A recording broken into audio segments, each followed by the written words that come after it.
Okay, I think that's a good start. It's a fancy start to the end of the world.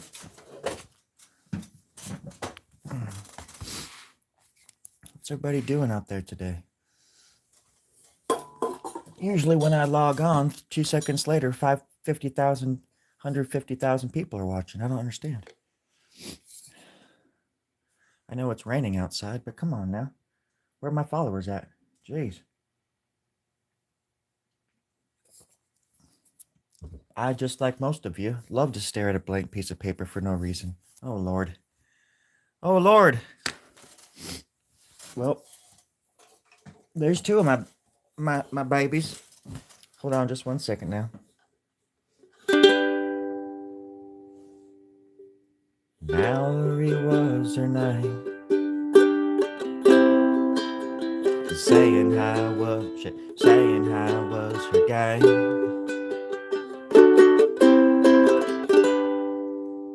And hello, passerby. All right. Down we go for the ukulele.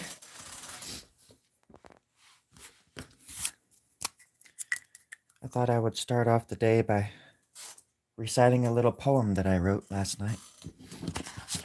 Give me 1 second here. It's kind of long. Milk, potatoes, eggs and cheese. Oh wait, no, this is the grocery list. I thought that was a poem. Yeah, when I wrote that, milk. Got cereal down here somewhere. Yep. Okay, no. I thought that was the way that I wrote that, the cadence that I used, it was a lot different. It sounded different. I just want to impress you. So I'm going to start off with the circle. Oh wait, I'm going to turn my Wi-Fi off because I think that helps. Okay, it's off. 1 second here. Here we go. Starting off with the circle. Yeah, no. And then maybe just a half circle over here. Kind of like that. And then that way I can do this with it. But then over here, because it's on the other side of the room, you want to do this with it, right? Okay, right? And then you can add that thing right there to that. Because they're going to the same spot, but they're not coming from the same place, if you know what I mean. And then over here, you can literally just do whatever you want. It doesn't really matter. But at least now they're looking in opposite directions. And that way, when you start doing little things to bring them together, nobody's gonna cry about it later and say you didn't give that some foresight. Or in this case, some foreskin. It doesn't really matter. Up in the northern hemisphere, they call it. Do they, Terry? Okay, yeah. They call it foreskin up here. I think down south they call it foresight. It got very quiet in here.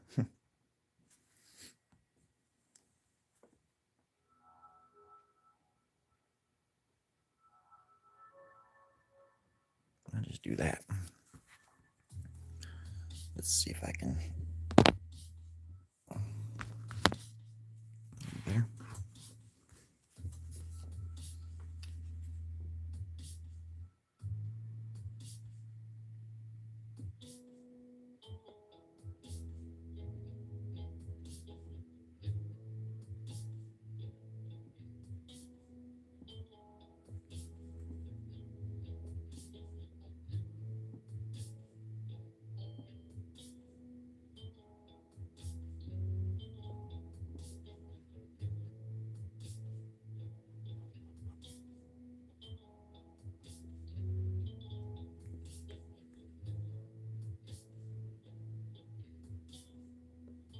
What's everybody having for lunch this morning?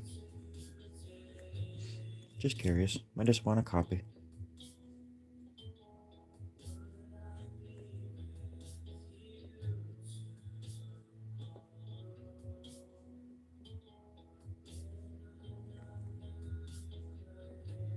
I'm going out to Los Osos today to.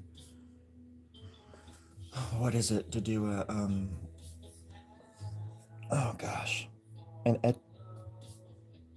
an etching with a professional pair of etchers, my friends Rosie and Barbara Rosenthal.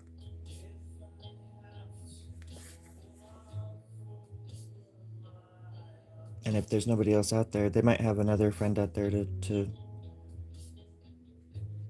teach how to do it as well. But basically, it's you take a sheet of metal, some kind of metal. I want to say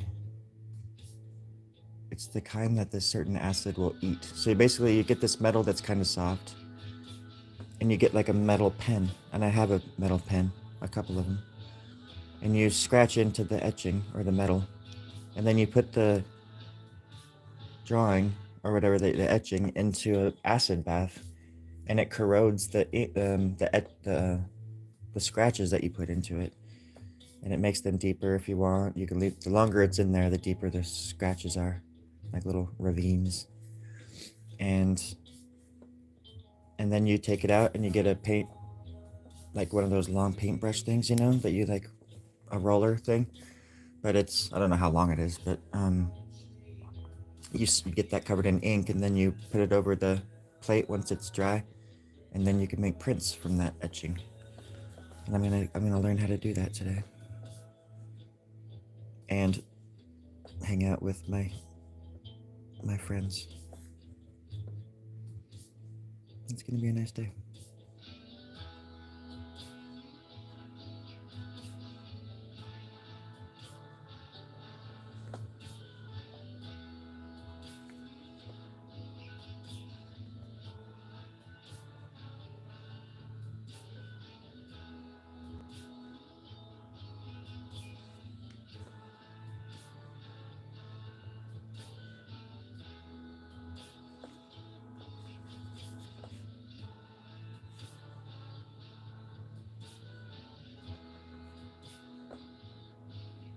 Nostrils are funny. I don't think truer words have ever been spoken. That's right. I was thinking, what are we using today? I think we're using. I was gonna say iron, but I didn't want to sound like an idiot. But I know that iron is malleable, or it's a softer metal, not like steel or something like that. The I think I have that thing out here actually. I have one that's automatic, that's electric. Oh yeah, they're right here. I can at least show you what I'm talking about. My cousin Allison just got me an electric one. So if I was doing this stuff all the time, but these are two of the metal pens, basically. Sorry, it's not bright to focus, but this is the one I'm really excited about because look at the frickin' tip on this thing. Isn't it so out of focus? Isn't that just great? But you get the idea. And I guess you can change the head or something. This is like an old one. I think I saw it at a thrift store and I snagged it before I even knew what it was for. And this one's kind of similar. Looks like you can change the tips out. Oh, that's really on there. No, that's not coming off. These are so cool though. This thing is just like you could sell this for a carton of cigarettes in prison easily. Easily.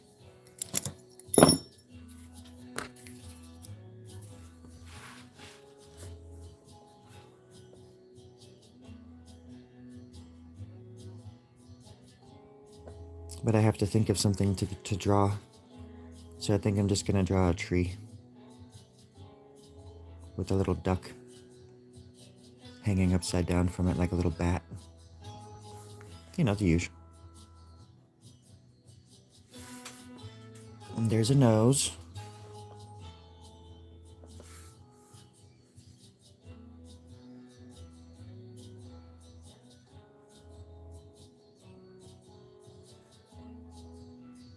Sometimes in order to preserve black when you're doing a black and white drawing, it's good. If you go back and watch some of those old Looney cartoons,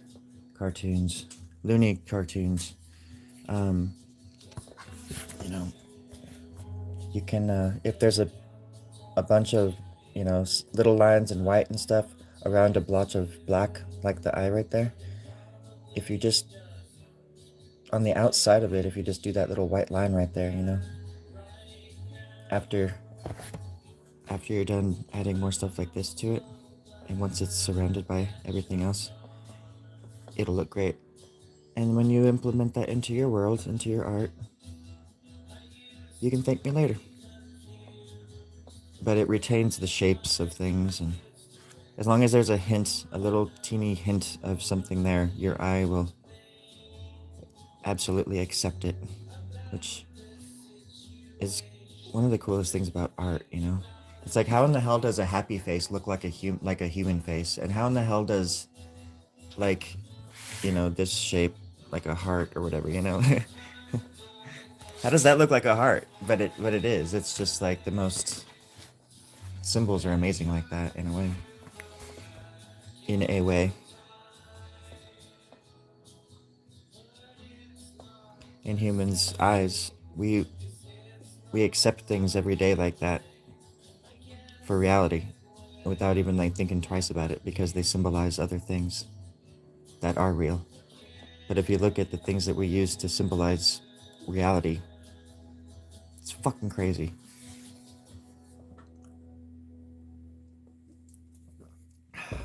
And how easily we accept it. How easily we just accept those things. Let alone all the other things that are just subconscious and floating around in the air like mercurial little... Well, I can't finish that sentence because I'm not smart enough. I almost have my degree in bullshitism. Bullshitology.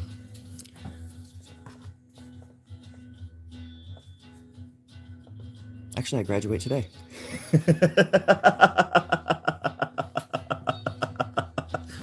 Wasn't that funny? Jesus. I think he just likes to laugh. But that also means I get to drive out to Los Osos today, like one of my favorite places in the world. And then I'm gonna work in there with them in their studio. I'll have to get some pictures. I asked them if I could just film it, and then maybe the next time I go out there and do it, I will. But I want to do like a tutorial where I just film Robert doing his etching from start to finish, like a really quick one, and then cut it together in like a 3-minute video or something, so people who were born using tablets and have never drawn on a piece of paper in their entire lives. I don't blame them. But so you can see how other art is made. Or you could just Google it and find out yourself right now. You don't have to wait.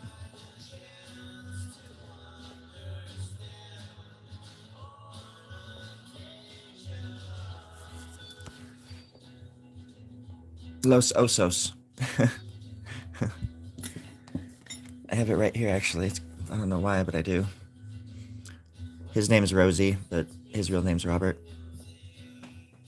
He does a lot of... He's a printmaker. But when I moved here, you know, I went to this place that I actually have an art show at in May. A big solo art show now because of Rosie and Barbara. That I went out to... Alright, when I first got here, after I left Portland, I was just out of sorts, and my mom and aunt kept telling me that I need to go down to studios in the park and check out all the artists, and so finally I did, and I found Robert and Barbara's work in this little area, and then a few others, but their work really impressed me, and then I was like, oh, they're husband and wife, cool. Had no idea how old they were, anything like that, you know, whatever. But I wrote them an email, and I just said, hey, I would like to meet you guys and talk to you about art, because I was just coming out of this huge depression thing, but art was like pulling me out of it. And like this time last year was around the time that I got injured on the job, and like my entire life changed. I've come a long way in a year. But after a few months, after about a month, Rosie actually wrote me, and he said, oh, sorry, it took me so long to write you. I never checked this email or something. And this and that, but he gave me their phone number, and then it took me another month to call them because I'm pathetic like that. And I was too nervous. And when I did call them the first time when we were talking, I was like breaking down on the phone, and I just don't know many artists anymore that are willing to just like talk to me about like why, like why do they do it? Why is it such a, I mean, art has ruined my life in a way. I've had great opportunities that I turned down for art, and people that I hurt because I was too into my art. And I'm still like that. Everything is art. If I'm not at work, even when I'm at work, obviously I'm thinking about it. It's not that I don't like my job either. It's the best job I probably ever had. It's just that I should be making art when I'm not making art. And that gets lonely after a while. So when I meet people or see people that I can relate to, I want to ask them questions like, why, how do you do it? How do you have a wife? How do you even have a family and stuff that loves you? Like I've said it before, I was just talking to my ex the other night. She was telling me about the thing I said when her and I first started dating. I said art would always be more important. I literally said that to her. And she's fucking stayed with me after that. I can't believe how much of a fucking shitty thing that is to say to somebody.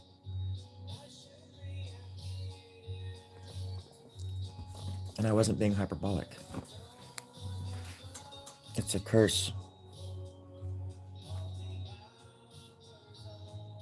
And only I think in the last year have I been able to kind of come to terms with how much of a curse it is.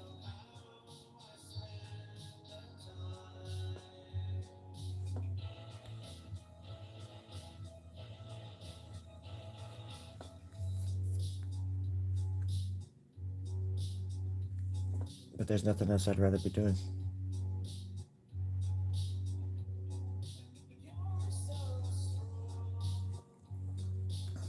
Better than sex.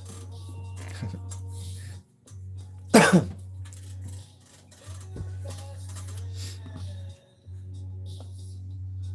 the funniest thing in the world to me too is just how utterly snubbed I feel by the art community.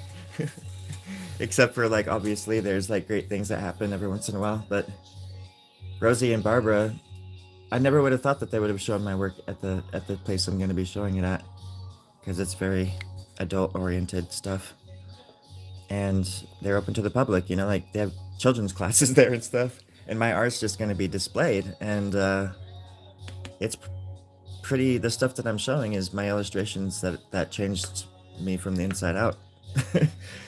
The ones that changed everything, and they're really intense. So anyways, I went out and met with Barbara and Rosie the first time after 2 months of being too much of a chicken shit. Finally got out there to meet them, and it was right when I was sort of going through this little weird transition too, so I was all still like really depressed and kind of messed up. But we had a great talk, and then I think the next weekend they came out over to my place and they saw a lot of my art over here. And I had my door over here that Sheldon bought, but I had all this art, and they just were able to see all my stuff. And they went from here that day, and this was months ago now, but they went from here down to Studios in the Park, and they talked to the curator down there, and they said, "Hey, you got to meet this person, Sean. He's makes art and stuff." And so then Jordan had me down there, and he saw my work, my portfolio, and the rest is history. I have a solo show in this gigantic art studio in Paso here pretty soon. For the months of May and June, it'll be up, which are great months to have. I mean, May and June here is just going to be like the most beautiful time of the year, and it's a very touristy place, so a lot of people are gonna A lot of people are going to be staring at wieners and boobs and demons eating babies and all sorts of stuff. It's going to be great. Mostly biblical stuff, you know? I'm a biblicist. Have you seen that guy's art, the biblicist? The what? Yeah, dude, he's a biblicist. What does that mean? I still don't know. I don't even think he knows.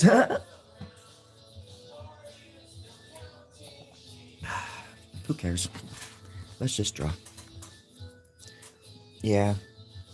They can be expensive. But sometimes if you have unique work, you can make 1,000, 2,000 in a few days. And usually the booths are like, 400 and under. For some of the bigger events, I imagine out there, they're more expensive because a lot of the places, actually, the Art in the Park here in Paso Robles that I attended, just got my feet wet with it. It was nice to do, but you could tell the vibe was more just people were just there to look. Versus the one I'm doing in May, I have two things going on in May. I have the art show, but then I'm doing the Morro Bay Art in the Park, which I heard is just off the charts, but it's 3 days, and I'm hoping to, I think even in Paso, I made my money back for the booth. So that was cool, and I was able to still get a lot of my art out there.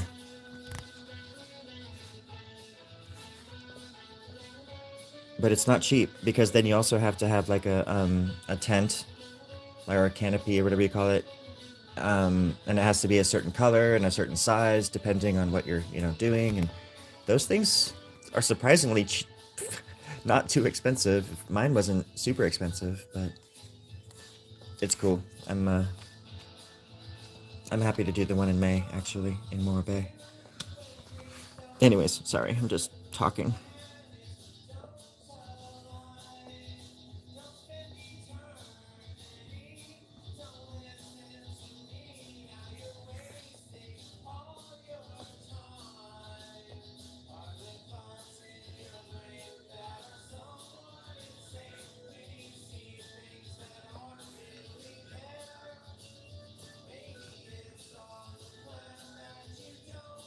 I'm kind of having a hard time thinking whether or not I want to keep taking antidepressants or not. I think what I need to do is get off antidepressants and get off sugar and start exercising again and drink more water and get my body back into somewhat shape, where if there really was some kind of zombie apocalypse, I would be able to fight back, and I wouldn't be the odd man out. I wouldn't be the last one picked, so to speak. If people were looking for survivors to hang out with and whatnot. How many people have you killed? None.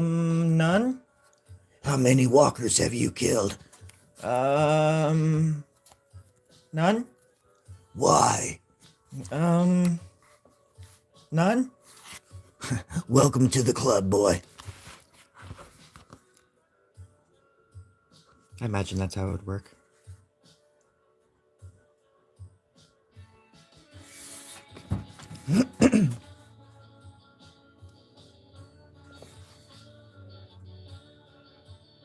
I'm still hoping somebody from a wine label sees one of my drawings and asks me to do a wine label.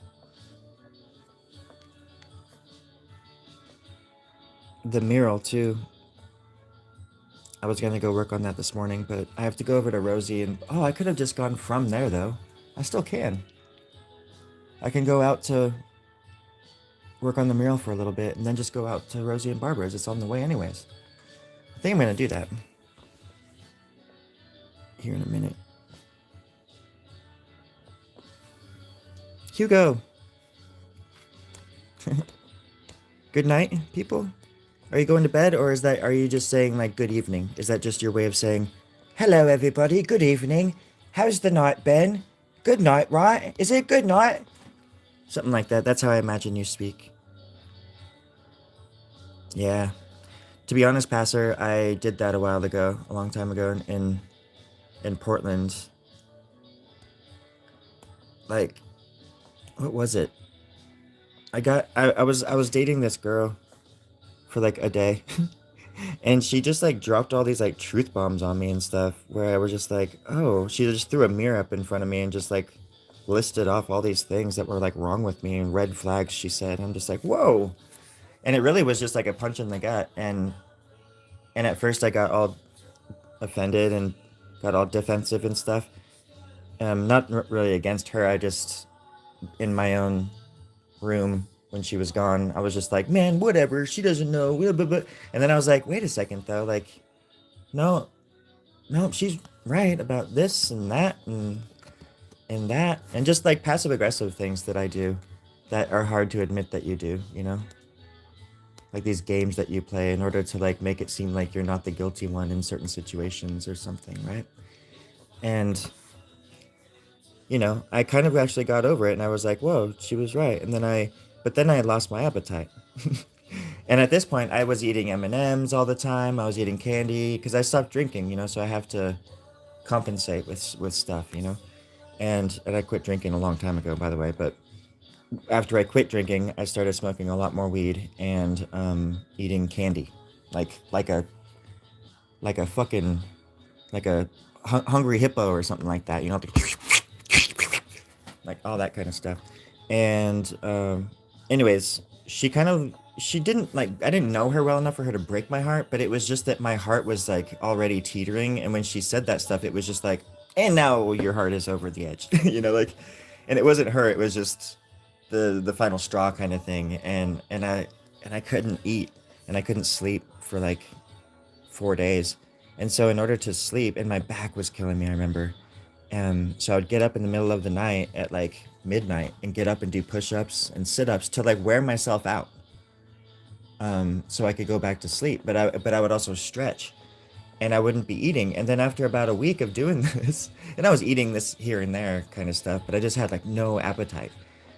But I never went back to eating sugar, and I started just like not even eating bread or anything like that, and I started eating really well.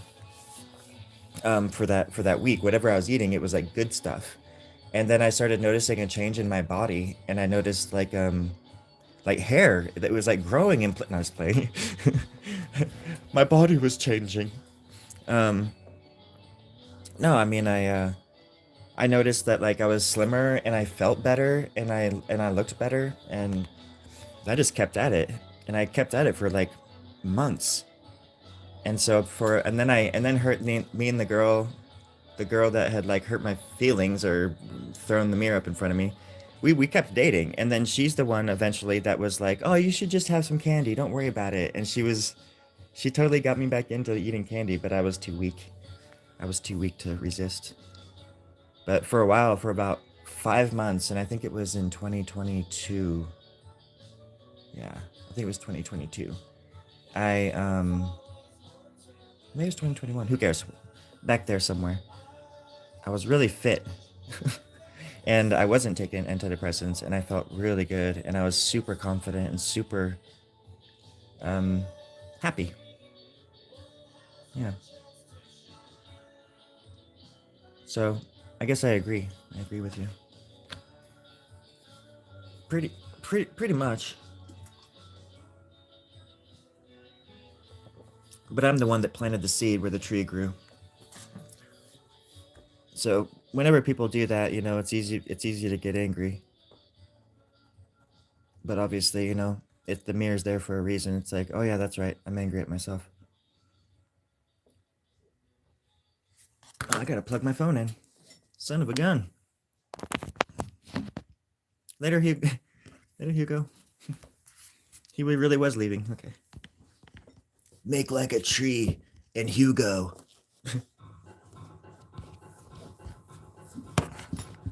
That was actually pretty good. That was actually not a bad joke.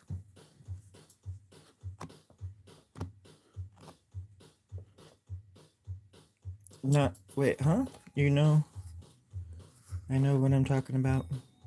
But like I said, not here. Wait, not here.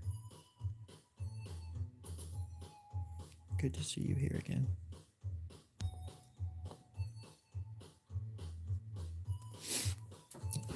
Yeah.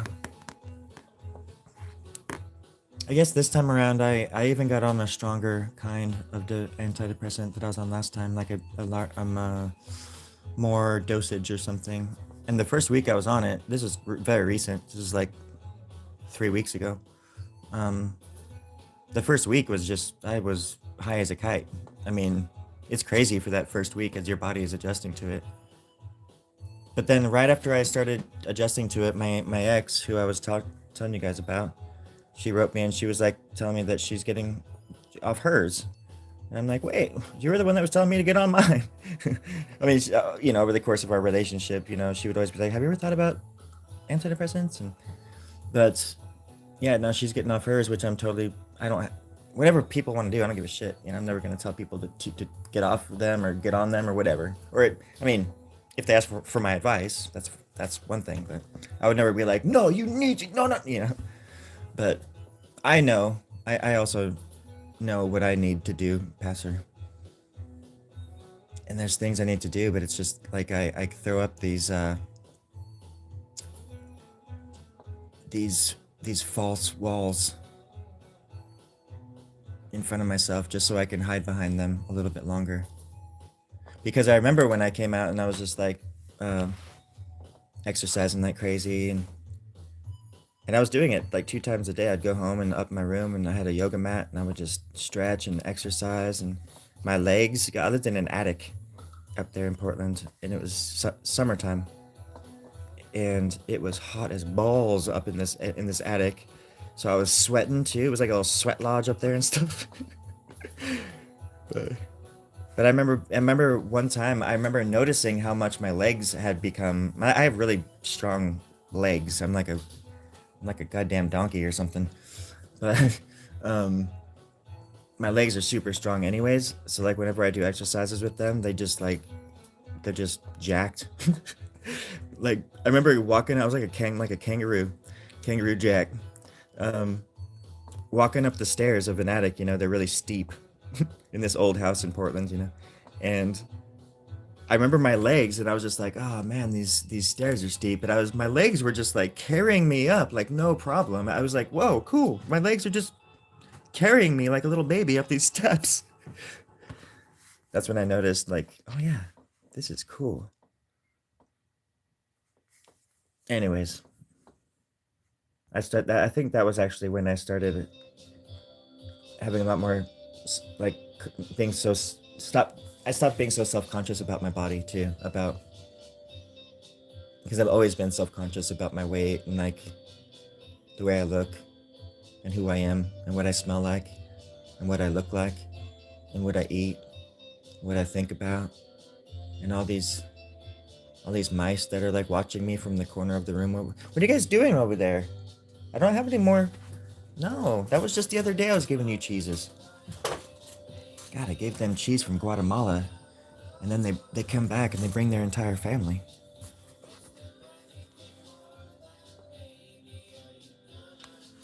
Yeah, I know.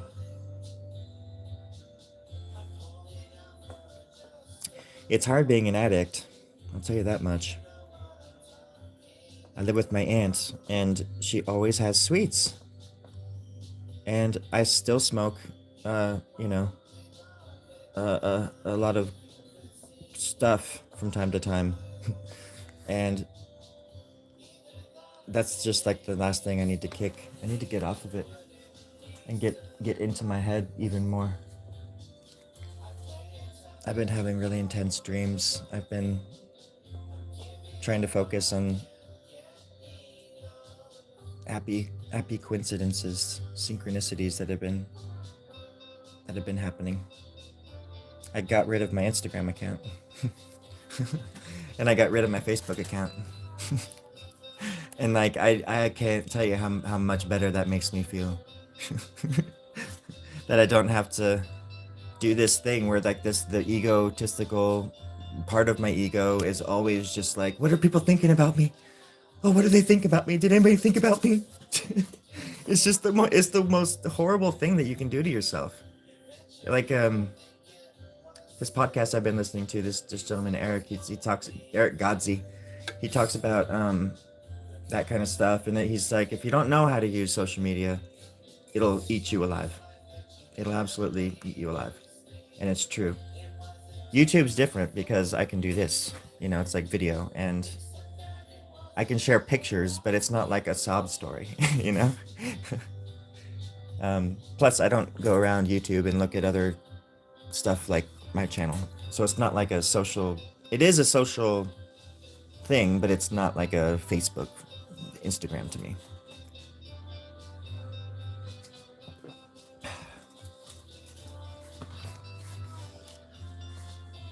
But I guess I'm taking steps. So I guess I'm gonna take a shower and get ready here in a little bit. And I'm gonna go over to Tascadero and work on the mural. And then I'm gonna head out to the Rosenthal's house in Los Osos.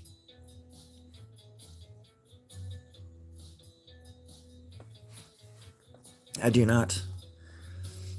I don't have, well, I have other things that are like old when I was a musician. If you Google Story Grub, like all these weird platforms like Reverb Nation and all these things will pop up, I'm sure. But I haven't used anything like those in years since I was really trying to get my music out into the world. So I was like getting onto every music site I could, with, or SoundCloud, for example. I have SoundCloud, but I haven't used SoundCloud in probably like 6 years or something like that. I tried TikTok for like 2 weeks, and I was like, what the jumbled, holy god, hell is this? And then TikTok answered, and they said, well, you asked, so here's the answer. And they sent me like a letter where I had to go to court. And it was a cease and desist letter telling me that I could not use their name in a video called TikTok. And I sued them, and I won, and I got like $500,000 million. So that's why I do this now. This is just for fun.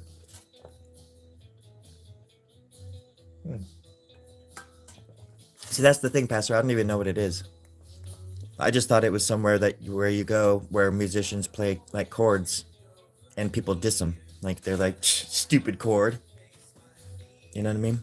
So I didn't even know you could like talk to people on there. I just thought you went there to diss people's chord playing abilities,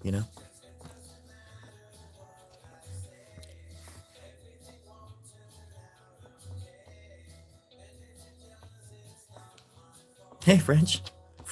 Hey, French. I was thinking of, I don't know why, but right before he came on, I was thinking about Stuart. What's that guy, the actor, Stuart French? Or French Stewart? From Third Rock from the Sun? I just had his face in my head, and when I saw your name, I just said, French! Bonjour! Bonjour! Oh, oui, oui, ha ha! We're all American here. Let's just laugh it up. We laugh at other people's expenses. Hey, Jimmy, how much do you pay for rent? 2,000? For a studio apartment? Yeah.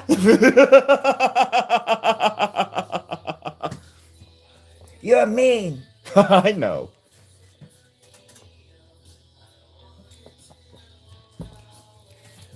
All right. I don't know where that came from. I think it came from the east side of the room. Hey, Terry, can you see who's over there, please? Thank you.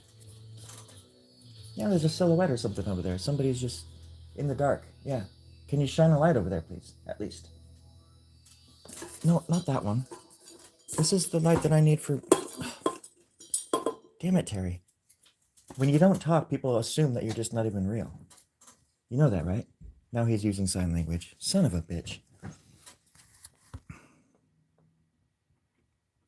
I heard that. Yeah, I know it's a sign, but I heard it. Son of a... I'm not in the mood this morning, friends.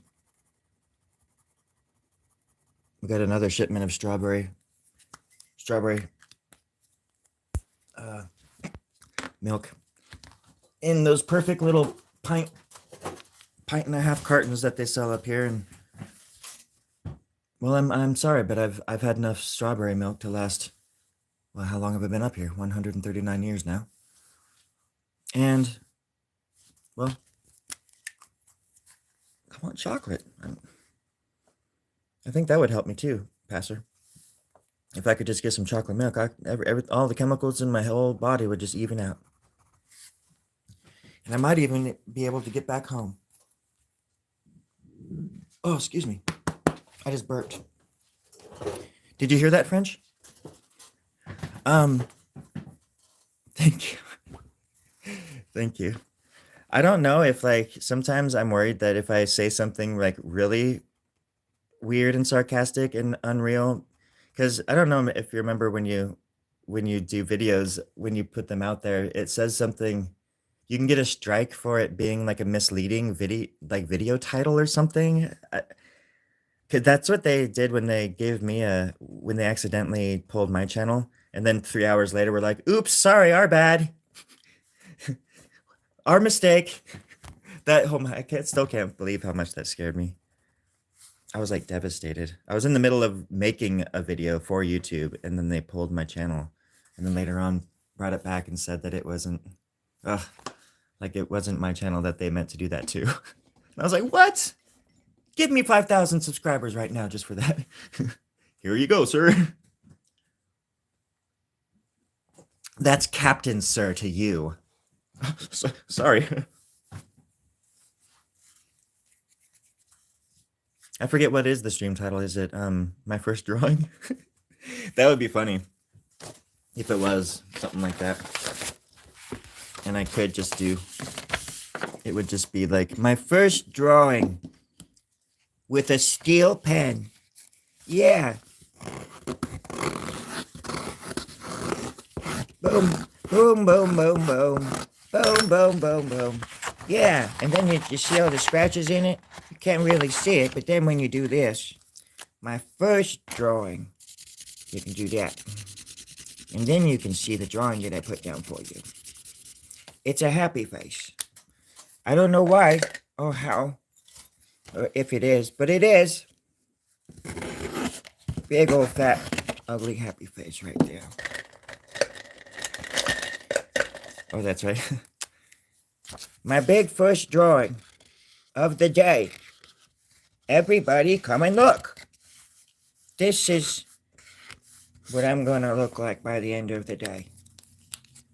Bop, bop, bop, bop, bop, bop, bop. Sometimes I feel like if I had yellow eyes, people would get out of my way on the sidewalks better.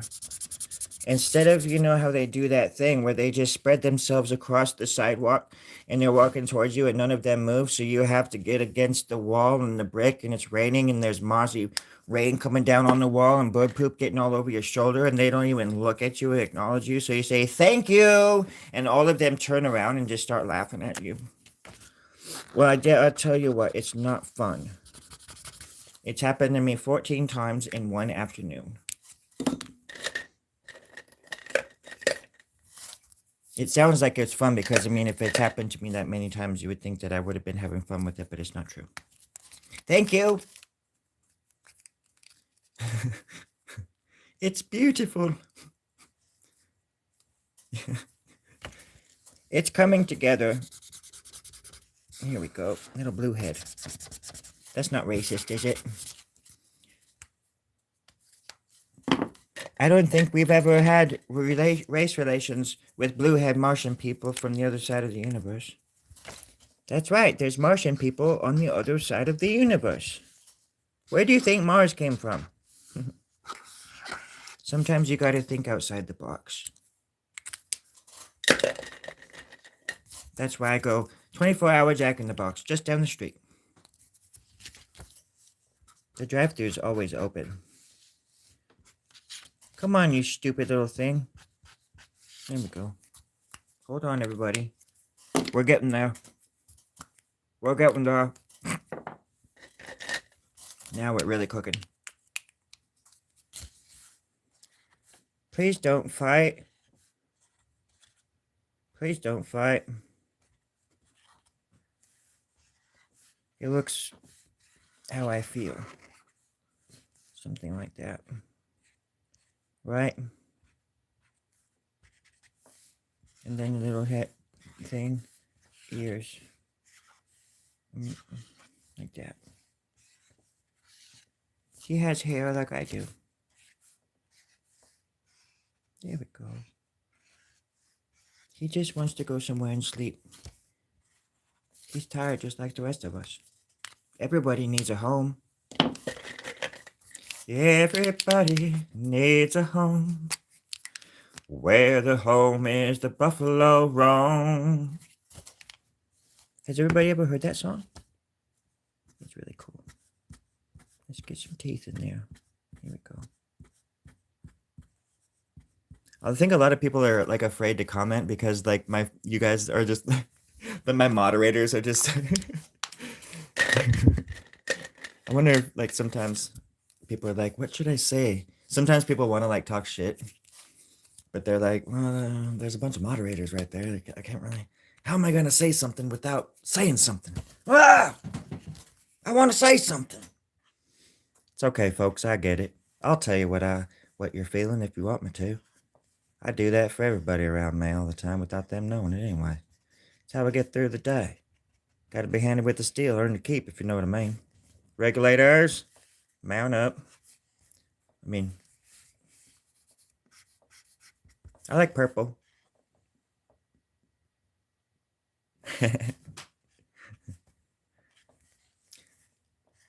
You know, sometimes I do the same thing.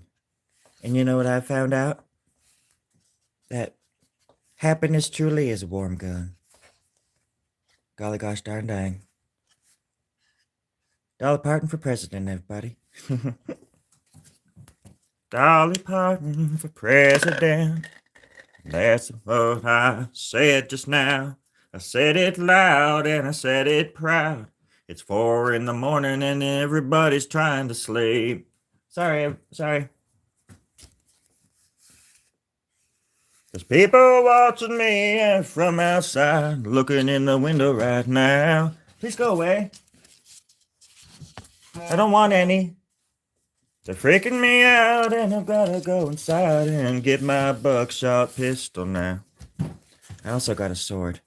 And get my sword, get my gun. We're gonna go outside and have some buckaroo fun. That's how we do it in the country. You can join. I wasn't saying anything. I wasn't saying anything against it, except that if I came to a channel and I saw a bunch of people acting up and being all cool and stuff, I would be like intimidated because I'd be like, I want to be friends, but I don't even know how to talk to these cool people. That's all I'm trying to say. And it's not true because people comment all the time. Well, I was just being a silly man. Wasn't trying to hurt nobody just now. I really could pull off that fucking voice. I'm gone country. Gone country.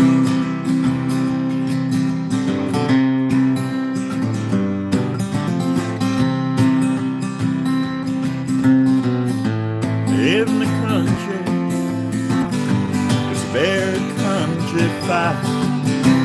Oh, country fire.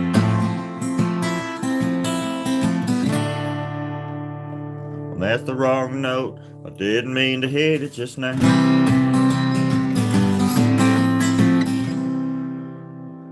There's a song called In the Country, friends.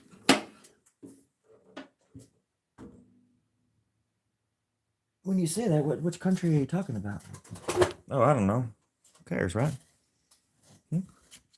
No! How big is your pillow? You should see my bed.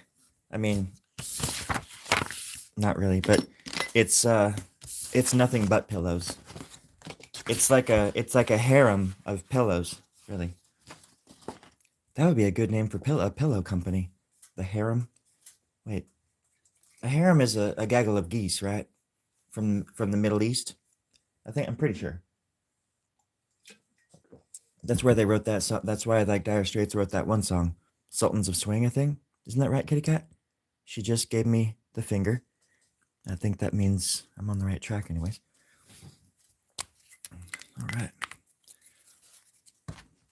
There's a man in the corner with a rat on his shoulder in meantime. There's a lot of lines. I remember hearing that song right after I started playing guitar. in '95. I heard it on the radio, and we were driving home, and it was nap time, and it busted into that awesome ass ending, uh, with them just rocking out and the licks and stuff. And I remember just imagining holding my guitar, and I was listening to the lyrics, or I'm sorry, the music and everything. And I remember thinking to myself, yeah, I could totally do that. I was imagining myself playing the guitar and what your fingers would have to do that, because I'd never, before I started learning how to play the guitar players were just magic. It was just magic to me. I'm like, how you got to be especially a smart person to be able to play the guitar. And then I started, the older you get, you're like, oh yeah, no, you don't have to be smart at all to learn how to do stuff. Nothing. You don't have to be smart at all. It just takes time and passion. Dare I say, passion is the name of the game.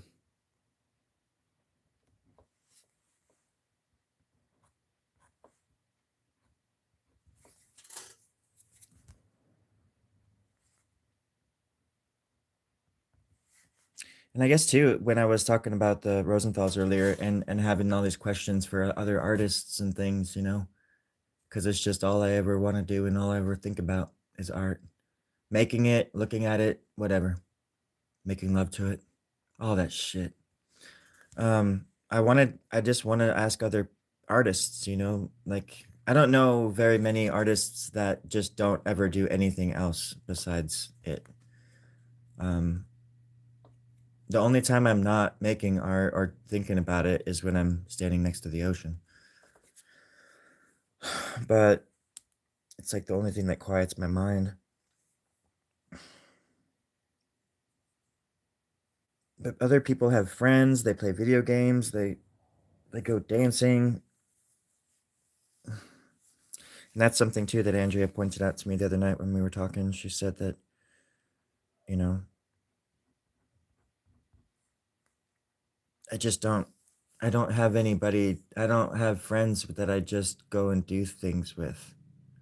I mean, I don't now. I'm in a new area and it's just hard to make friends, but like a 45-year-old, 20-year-old, it's like the weirdest thing. Like, I don't have kids. I don't have like the kind of responsibilities other people my age have, I guess. I mean, literally, that's my neighbor right now. He just threw something away in his garbage can like he does every morning at this time because he's getting ready to go to work. And I've been up for hours on my day off because I want to make art. So I remember it was got me really depressed because I just feel kind of lonely a lot of the time. Because I have pretty much dug myself into a corner in a sense. I'm not trying to be super negative or anything. It's just how it is, Um, where like it's almost like who's besides people. I mean, this is like it's the perfect.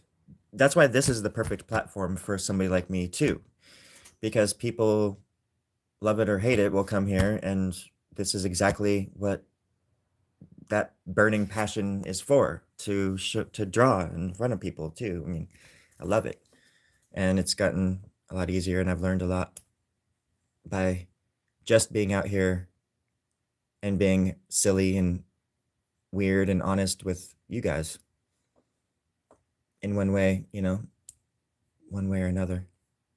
I've learned a lot, and like I've learned that like you can have friends and like those friends don't even have to be in the same state that you live in or the same country.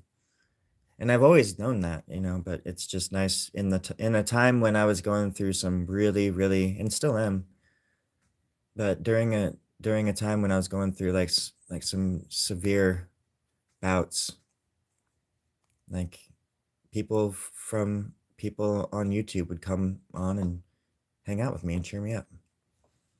And I think that is in itself just a magical thing.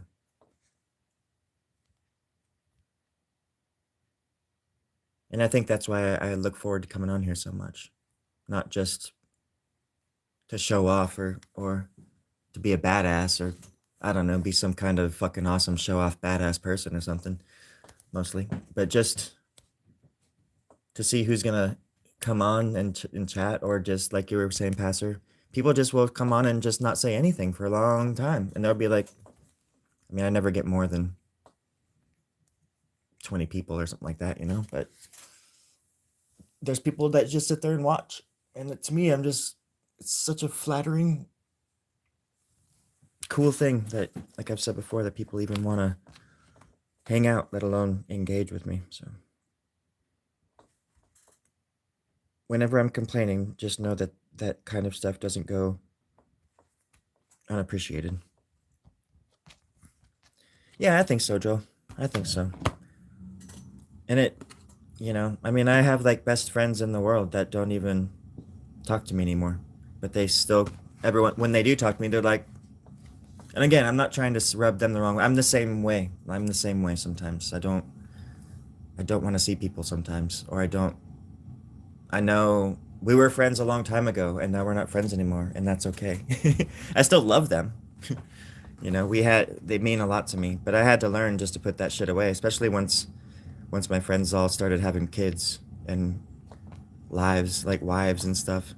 Because I was still like, all these years, I've been still always gearing up to do something big, like work on a movie or an album or a tour, or like with my friends. Like all my friends are creative as fuck.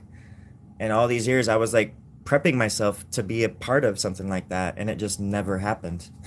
Because I was always relying on somebody else, or looking to somebody else, or waiting for somebody else, or this and this somebody else, and without ever fucking realizing that the power was within me all along.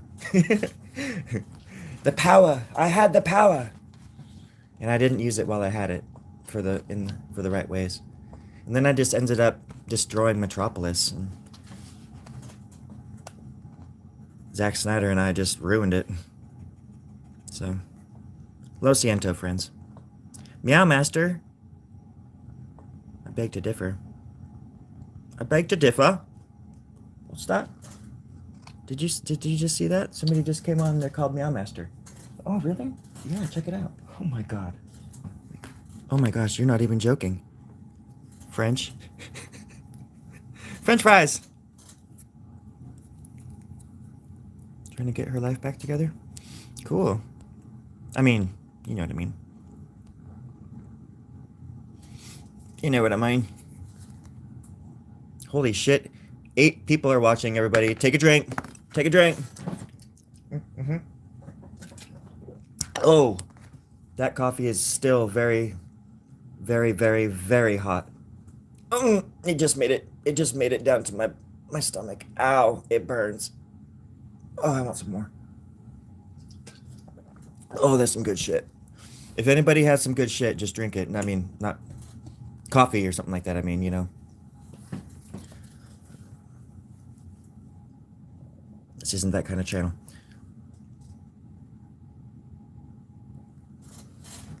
What do y'all think? That looks like a chest plate. The nipple would be coming out. This would be the nipple. The eye, that would be the xiphoid process, I imagine. And down here, the navel. And then the Naval Academy would be down here somewhere. I think. Drink that. I almost said that out loud for some reason. Drink that. Drink that like. But how do you do French? I don't know how to do a French accent. Ha ha, oui oui, and that's about it. That was probably the most racist thing I've ever done in all of my stupid all day long.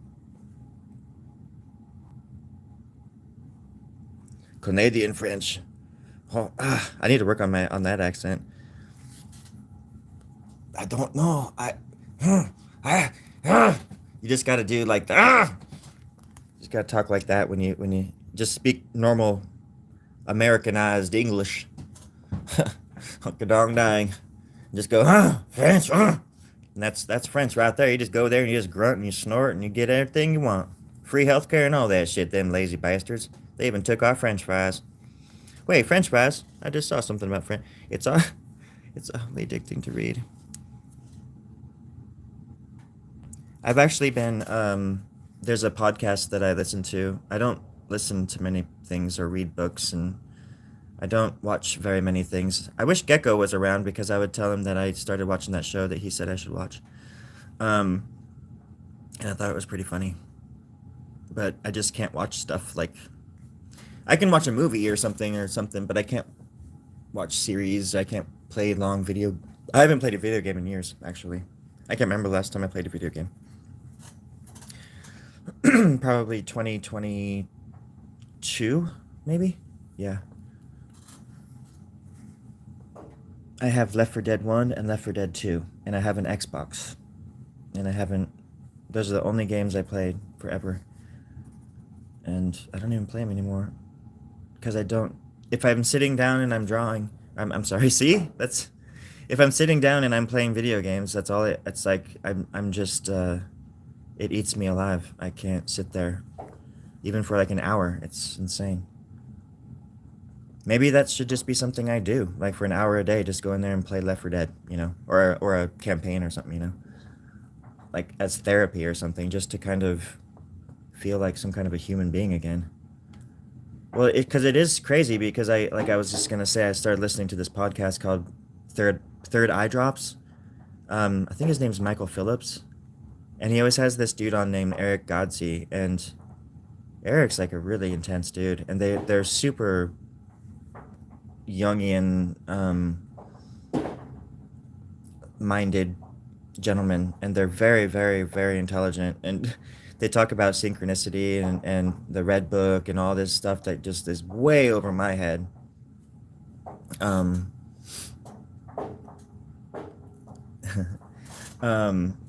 they talk about and I started listening to them about a year ago, but then I got sidetracked by other stuff and I started making videos.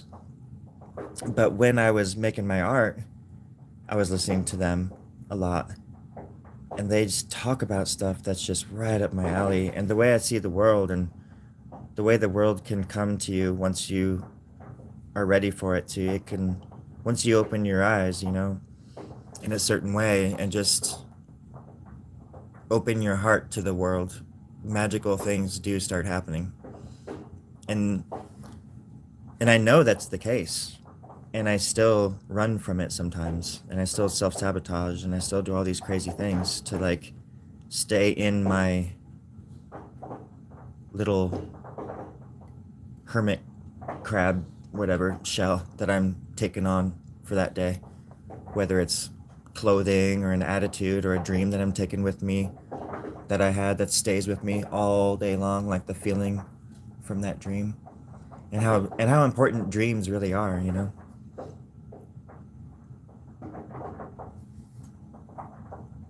Later, French fries.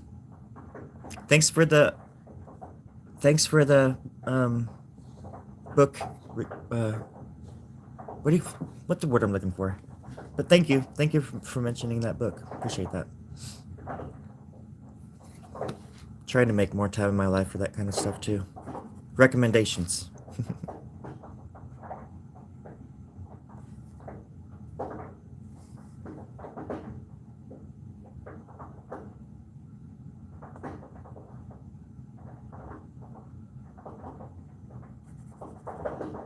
I actually just got done writing my own book. It's called Let's Talk Shit with Stuart French. It's going to be a great night. I'm reading it out loud in about 20 minutes. It's a very short book. It's about 2 pages long, and the font is huge. So it's really only one sentence. But I'm still won some awards. Won some beautiful awards.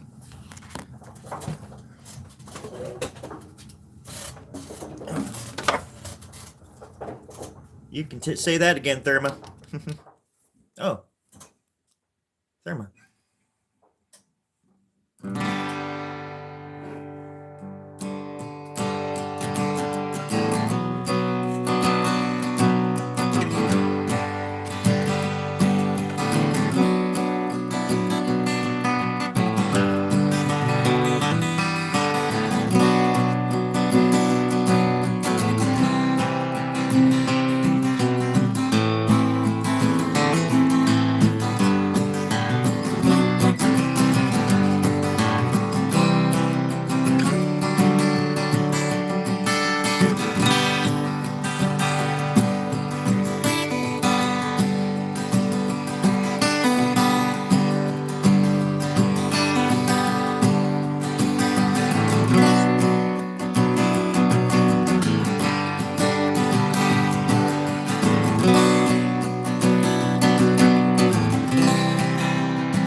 think I gotta go get ready. And then I was working on that, but I was also working on this. So that's 2 for 1, everybody. This is a portrait of my friend Jeremiah Johnson. And then, and this is, God knows who this is. Only God knows. Sorry, folks, I'm French. I'm just gonna add some white to the nose right there. And over here. And just maybe on those lips. Just on those little lips right there, just to give it some gleam. Yeah, there we go. There we go. Little son of a bitch. You look at me when I talk to you, you son of a bitch. Sometimes you gotta get angry with the art. You just gotta get right in there and get angry with that son of a bitch. You know, don't even look at me like that. Don't talk to me. Look at me when you're angry like that. See, I'm usually not angry like that at all, folks. But sometimes when these little bastards look at you, well, you just wanna add more color to their face. Don't give them an inch. You take that mile and you run with it. You tell them that Story sent you. Well, I'm Story. Who are you? Well, I'm Story as well. I don't even talk like that. Well, who the hell are you? I'm Story Grub. Who are you? You imposter. Well, you can call me Flint. I don't want to call you Flint. That doesn't compute. Well, you can go suck an egg then. Hey, come on now. Are there really eggs in there? Oh yeah, there's lots. Okay, cool. I think I will. Will you go ahead and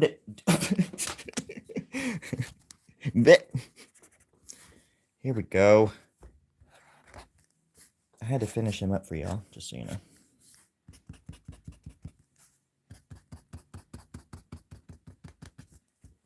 He reminds me of a head that's severed. It's really... Hey! Thanks, Frenchie. That's so funny that, like, I accidentally called you French, and then a person called French came on. Or, what is their name again? French fry. Jesus, how could I forget that? What are they called? French something? French lies? French fries, dipshit. God. How did you forget that? This was a hat that I made. That I made. See? Hi, Luna. I gotta go here pretty much right now.